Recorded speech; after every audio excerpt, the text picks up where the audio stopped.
ஒருமுறை ஒரு விவசாயி தன்னோட வீட்டிலேருந்து எல்லா விதைகளையும் ஒரு பையில் போட்டு எடுத்துக்கிட்டு நடந்து தன்னோட வயலுக்கு போகிறாரு. இப்படி அவர் போகும்பொழுது சில விதைகள் அவர் நடந்து போகிற அந்த பாதையில் கொட்ட ஆரம்பிக்குது. அப்படி கொட்டும் பொழுது சில பறவைகள் வந்து அது எல்லாத்தையும் கொத்தி கொத்தி சாப்பிட ஆரம்பிச்சிருது. இந்த விவசாயி கொஞ்சம் அதிகமாகவே விதைகளை கொட்டுறாரு. இருந்தும் அந்த விவசாயி போகிறாரு. சில விதைகளோ இந்த முட்செடிகள் இருக்கும் இல்லைங்களா, அந்த இடத்துல கொட்டுது.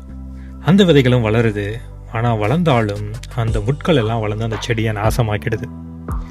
இருந்தாலும் அந்த விவசாயி தொடர்ந்து போகிறாரு.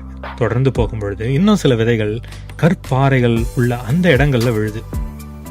விழுற அந்த விதைகள் வேக வேகமாக வளர்ந்தாலும் ஒரு லெவலுக்கு மேலே அதுங்களால் வளர முடியாமல் வெயிலால் அந்த இருக்கிற வெப்பத்தால் கொஞ்சம் கொஞ்சமாக கருகி சாக ஆரம்பிச்சிருது. இருந்தாலும் அந்த விவசாயி தொடர்ந்து போகிறார். கடைசியாக தன்னுடைய வயலுக்கு போய்